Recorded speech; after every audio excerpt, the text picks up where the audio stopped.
now let's look at another example to show what are the connotations. First, look at the denotation. Both in English and in Chinese, this animal is translated into dragon. In Chinese, we say long. Right? In both languages, it's an unusual animal, and this animal is imaginary. 想象出来的一种 animal, because it does not exist. Right? This is the denotation. But in the two languages, this word has quite different connotations. Now, in English, all the connotations are negative. Negative. For example, this animal is horrible. People are afraid of it. So it's a monster. And it is dangerous because this animal brings danger to people. And this animal kills a lot of people. So when they mention dragon, they think of killing, monster, danger, and all these meanings.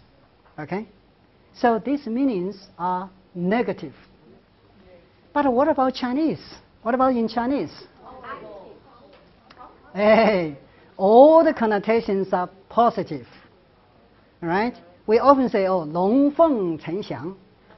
龙凤呈祥. So dragon symbolizes prosperity.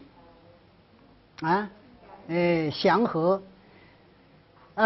Symbolizes luck and symbolizes royal power, because the ancient emperor was compared to a dragon. If the emperor was sick or was ill, 龙体千安, not a 人体千安, is right? Because the person becomes a dragon. So dragon is something people like, is right? So when we look at Chinese dragon, people have a liking for it. So that's why when people go abroad, they usually bring something with a dragon design.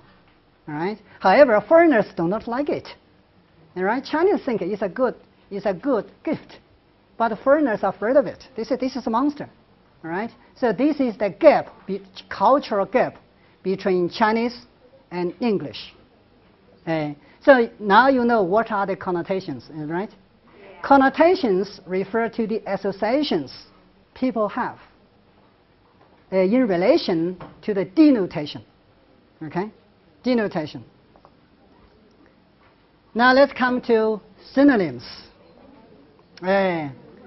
Synonyms pose a very big problem for all the language learners, even for language teachers. Is right? When a student learns one word, oh, it's very easy because you can just use it. Because there's only one word, that's very easy. However, if you learn 4 words which have a similar meaning, now you have trouble. Which word do you use? Do you use all of them? Grammatically, they are all correct, but only one is the best. Which can you choose? How do you choose it? This is a problem, all right? So that's why beginners find English very easy to learn. The more you learn, the more difficult you find it is. This is why. If you have a lot of vocabulary, every time you are faced with the problem of choosing. If you have one word, you always use it. There's no problem, is that right? So that's why, beginners find English very easy to learn. When they come to graduate students, they find it difficult to learn. This is why, right? Because correctness is very easy. Appropriacy is extremely difficult. How do we distinguish or discriminate synonyms? For example, if there are 4 words which have a similar meaning, how can you choose the word you want? Which word is accurate? All the words are correct. Which word is best? If you do not know how to distinguish them, there is no way to choose it, to choose a word, right? So how to distinguish? How to discriminate? There are 3 things we should consider. First, denotation. Even though the words are similar in meaning, do the two words have exactly the same meaning? Is there any difference in denotation? All right? So you must know the difference. Okay? And then the second, connotation. Even though the two words have the same denotation, do they have any connotations? For example, do you think the two words are both positive, are both negative? Is that right? If there's difference, what's the difference? Connotation, if the words have the same meaning, do they have the same stylistic features? Stylistically, 文体上来讲, do you think that they can be used in the same style? This is one thing. Now the second, emotive feature. Are the two words both positive or negative? All right? So maybe one is positive, one is negative. And then if you want to use it in a positive meaning, you should use the positive word. Otherwise, use the other one. Okay? This is the second aspect. The third aspect, application. Even though they have the same meaning, in actual use, do they can be used in the same way? Do they have the same collocations? In this, again, there are two things we should consider. Whether they have the same connotations or the same usage. Usages, don't worry, I will give examples to show it. Now let's look at denotation. First, denotation. Here I give you two words. You are very familiar with these two words. Understanding and comprehension. All right? Both mean 理解. We often say, oh, listening comprehension. Do we say listening understanding? We never say it. Why? We say reading comprehension. Can we say reading understanding? No. Why not? So the two words can be translated into 理解. Why one can be used together with listening and reading, the other cannot? Why? Because the two words do not have exactly the same denotation. There is a difference. There is difference. All right? Whatever you comprehend, you understand it. Even though you understand it, you may not comprehend it. All right? So, in other words, comprehension covers the meaning of understanding. Understanding does not cover the meaning of comprehension. Comprehension is much deeper. All right? When you say, oh, I understand this word, you only mean you understand the surface meaning. 字面上的意义. You do not really understand what is implied. If you comprehend it, you not only understand the literal meaning, you also understand the meaning between the lines. Implied meaning. Right? So you can say the two words differ in denotation. In denotation. Right. So this is what I mean by denotation. Because some words have a wider range of meanings than others. Some words have a stronger meaning than others. Okay? For example, surprise, astonish. Which is stronger? Astonish. And shock, which is stronger? Well, you say, oh, I'm surprised. This is okay. You say, oh, I'm shocked. Which is stronger? Shocked. Of course. They are synonyms, but shock is much stronger than surprise. So you say one is stronger than the other. This is what I mean. Is right? Say here, understanding has a wider range of meaning than comprehension, but comprehension has a stronger meaning than understanding. Yeah. This is denotation. Now let's come to connotation. Just now we mentioned two aspects. Connotation first, stylistic meaning. For example, ask a question. Ask somebody, okay? Question somebody. All right? 询问某人, you can say ask somebody. You can also say question somebody. But there is difference. What's the difference? A question is more formal. More formal. So a policeman questioned the convict, right? The suspect. You can also say the policeman asked the suspect, but it's not so good. But the policeman questioned the suspect. It's better, right? So you can say, stylistically, question is stronger. Question is more formal than ask. Now, what about emotive meaning? Skinny and slender both means thin, right? For example, if you say, oh, the girl is so skinny, do you think the girl is very beautiful?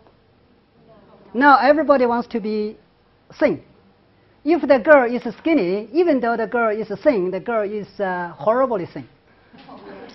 It's not pleasant. But you say, oh, the girl is so slender. The girl is thin. However, the girl is beautiful. Is it right? So you can say both mean the person is thin. One is beautifully thin. The other is unpleasantly thin. All right? So this is what I mean by emotive meaning.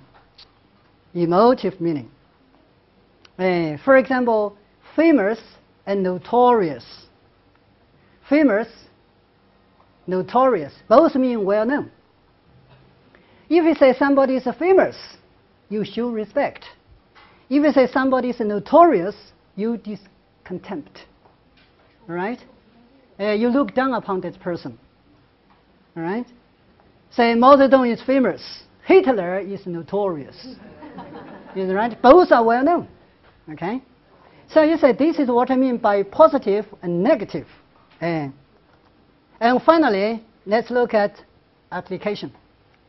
Even though the words have the same meaning, the words have the same stylistic features, in actual use, they may differ from each other. For example, rebuke and accuse, they are synonyms. But rebuke somebody for something, accuse somebody of something. All right? So you can say they have different collocations. Different collocations. Now let's look at another two words. Ripe and mature both mean 成熟. But ripe is used with what? Crops. Crops. Oh, you can say, oh, the fruit is ripe. Can we say a girl is ripe? No. You can only say the girl is mature. Hey. So you can say they have different usages. All right? Both can be translated means 成熟的. But one is with fruits, with crops. The other is with human beings. So this is different usages, right? So you can say this is how we distinguish synonyms. If you know these differences, when you come across a group of words, you know which to choose, right? Now let's do some exercise. He mounted his GG, steed. GG and steed both mean horse. They are synonyms. Which word can you put here? Steed. I have done it. To run the business more profitably, you need an effective manager or you need an efficient manager. Here, efficient. The boss accused the client for being impudent. The boss rebuked the client for being impudent. Here, rebuke. Just now, accuse somebody of something, rebuke somebody for something. All right? She is in some way ripe or mature, in some way rather a child. This is mature. Now let's say steed. Steed and GG differ in stylistic meaning. Steed is formal, GG is children's language. I want to write GG, children say it. If the adults, oh, I want to write GG, it's laughable, right? Say, and what about efficient and effective? Efficient and effective differ in denotation, right? You can say a method effective, a person is efficient. Rebuke and accuse differ in connotation. Differ in connotation, right? Accuse somebody of something, rebuke somebody for something. Finally, mature. Mature and ripe differ in usage. Usage. Say ripe with crops, mature with people. For example, begin and start. You can begin to do something, you can start to do something. But the word began, you can't say the word started. All right? So they have different usages. Different usages. Now let's look at some more. Just like Hitler is famous, is notorious for his massacre of Jewish people. Massacre, this is 杀戮, 杀戮. Say notorious, 臭名昭彰, 臭名昭著, famous. All right? In both cases, the person is well known. Okay? And the standard, the skinny girl figure of the model candidate was the major factor for her loss in the context. All right? You know, she lost the context. So even though she is thin, but she is not beautifully thin. So must be skinny, right? The well-known football star was forbidden or prohibited. Forbid somebody to do something. Prohibit something from doing something. Different connotation, all right? Say, and finally, you have got to pay penalties or fines for damaged books, all right? Here, you know, you have got to. This is informal. Penalty is formal. Fines are informal. I mean, 罚款. 罚款 means fines, all right? So, notorious and famous, one is positive, one is negative. Skinny and slender, one is positive, one is negative. Forbidden and prohibit, you know, forbid somebody to do something, prohibit somebody from doing something. And fines and penalties are differ in formality, all right?